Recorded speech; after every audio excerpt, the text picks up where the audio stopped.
Olá, meu amigo, olá, minha amiga, muito bom dia. Começo o vídeo de hoje desejando uma maravilhosa e verdadeiramente abençoada quinta-feira para você e todos aí da sua família. Faço votos de que todos estejam em paz, com saúde e que todos estejam bem. Aproveito para agradecer pela companhia que todos esses dias e, claro, em mais esta manhã. Dito isso, vamos aqui então às nossas atualizações do dia. Hoje eu vou falar sobre o fato de muitas pessoas que têm procurado informações sobre o seu cadastro no auxílio emergencial, no Caixa Tem, inclusive, encontrando lá a seguinte informação: em processamento. Pois é, vamos explicar o que isso significa. 2. A defesa feita pelo presidente do Senado Federal, o senador Rodrigo Pacheco, no sentido de que o país deve garantir uma renda mínima para os brasileiros, só que logo após o enfrentamento da pandemia, no que ele chamou de pós-crise. 3. A aprovação na Câmara dos Deputados do projeto de lei que permite que empresas privadas comprem vacinas para imunizar os seus funcionários. E 4. Os projetos do ministro Paulo Guedes, o ministro da Economia, para ajudar o país a superar a atual fase da crise. Vamos lá? Então vamos, mas antes de começar aqui com o pé direito, te convido, como faço aqui todos os dias, para que você se inscreva em nosso canal, caso você não tenha feito, deixe o seu like neste vídeo e compartilhe estas informações, porque sim, este conteúdo tem o potencial de ajudar muitas pessoas. Vamos então aqui direto ao que interessa e vamos começar falando sobre ele, sobre o auxílio emergencial. Muita gente está reclamando que quando acessa o Caixa Tem ou ainda quando acessa o site de consulta lá da Dataprev para verificar o seu cadastro para receber o auxílio emergencial, aparece o seguinte dizer, a seguinte indicação: em processamento. Olha a tela aí, estou colocando para você ver. Pois é, o presidente da Caixa Econômica Federal, Pedro Guimarães, comentou sobre esse problema. Vamos ver aí o que foi dito. Olha só. Hoje, todas as pessoas que nós recebemos da Dataprev, foram 2.400.000 pessoas ao redor disso, para receber hoje, que nasceram em janeiro, e não fazem parte do Bolsa Família. Todas receberam esse depósito. Se houver alguma análise, nós reforçamos que é uma análise que está sendo realizada pela Dataprev, e o aplicativo do auxílio emergencial é aquele que vocês vão poder validar, ver se vocês receberam ou não. Ou seja, a Dataprev envia para a Caixa, que coloca nesse aplicativo do auxílio emergencial, da Caixa Econômica Federal, se houve aprovação ou se não houve aprovação. Nós não conseguimos, não realizamos essa análise, o que nós realizamos é o pagamento a partir das pessoas e dos valores que recebemos para serem pagos. O Ministério da Cidadania disse que em processamento, que está aparecendo, esse em processamento que está aparecendo na hora da consulta, significa que o requerimento, abre aspas, está passando por uma nova avaliação, realizada a partir das informações mais recentes disponíveis nas bases de dados governamentais. Fecha aspas. Isso significa então que esse cadastro ainda está em análise. Se aprovado, essas pessoas irão receber sim o auxílio emergencial. Mas você talvez esteja aí se perguntando: o que acontece se já tiver passado a data do pagamento do mês de nascimento, do meu mês de nascimento? E aí, como é que eu faço? Pois é, o Ministério da Cidadania explicou que assim que a análise for concluída, o pagamento sim será feito. Importante salientar que esse resultado pode sim demorar um pouco, porque segundo o Ministério, a Dataprev está processando primeiro os lotes remanescentes, para só então processar os lotes que foram das pessoas que foram retidas. Pois é. Outro esclarecimento feito pelo presidente da Caixa foi em relação às transferências automáticas feitas pela Caixa Econômica no ano passado, por pessoas que tinham cadastrado lá outras contas bancárias no momento do cadastramento para receber o auxílio emergencial. Vamos ouvir aí o que disse Pedro Guimarães especificamente sobre isso.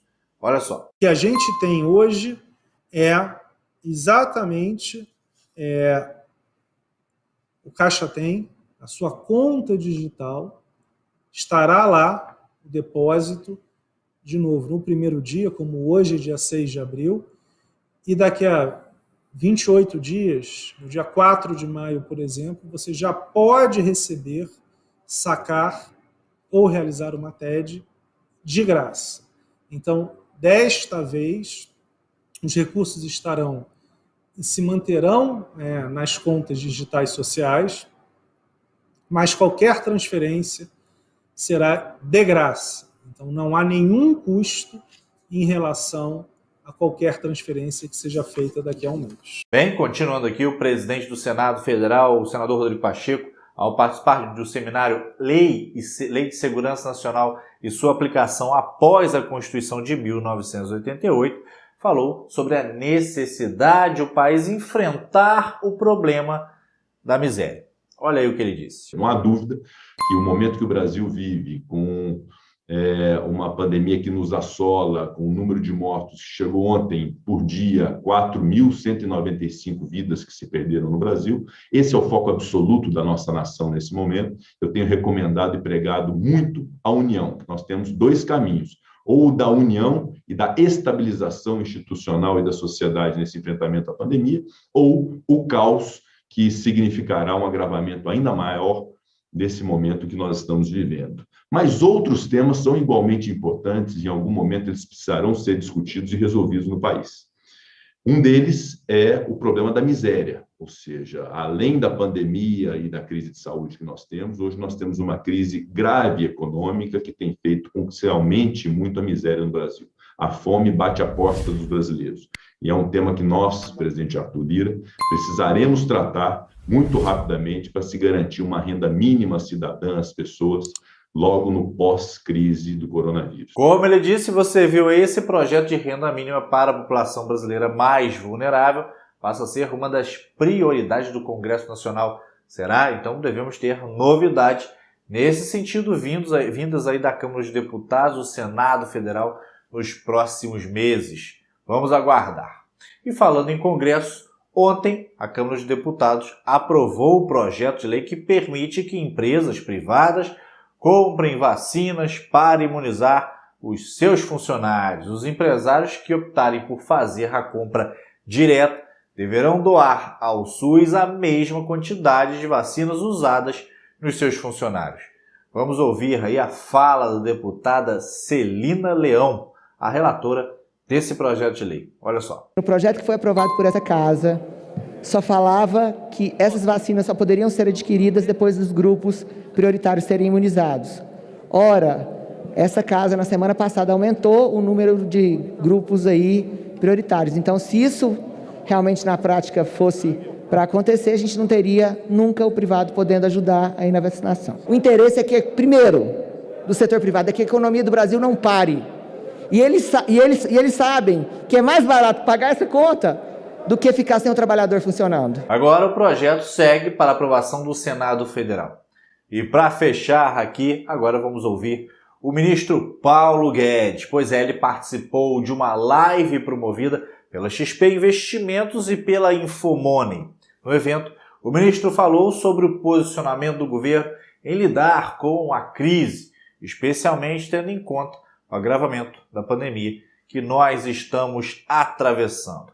Vamos ouvir aí os planos do Ministério da Economia. Eu acredito que nós vamos ter a capacidade de manter esse equilíbrio que nós temos mantido, que é justamente o compromisso com a saúde pública e, ao mesmo tempo, o compromisso com a responsabilidade fiscal por uma razão muito simples. Imaginem o que seria essa pandemia se abatendo sobre nós em meio a uma desorganização da economia. Imaginem aí os auxílios emergenciais, esses recursos todos chegando num supermercado com as prateleiras vazias, porque houve uma desorganização da economia. Então, esse equilíbrio que nós temos mantido desde o ano passado, durante a pandemia, na primeira onda, hoje a onda está até mais forte, a onda da pandemia, mas nós estamos mais experientes. Nós já temos o protocolo de como enfrentar isso. E estamos fazendo exatamente assim, quer dizer, o auxílio emergencial, assim que foi possível, foi retomado, vocês estão vendo que já começou a distribuição nessa semana. nós precisávamos justamente da aprovação do orçamento antes. Aprovado o orçamento, começou a distribuição. O orçamento agora pode até ser revisto, mas não há problema, porque ele comporta isso aí, vem até como...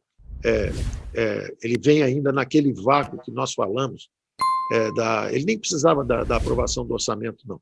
Quem precisava da aprovação do orçamento era justamente nós tínhamos 2 ou 3 outras medidas que estavam embutidas lá, mas que tinham sido retiradas da própria PEC, que nos permitiriam... nós precisávamos da PEC, mas foram retiradas. Então, nós estamos tendo que improvisar de novo, mas acreditamos que vai ser caso a caso, com muito critério, como é agora o caso do bem. O bem, todo mundo sabe o que tem que fazer.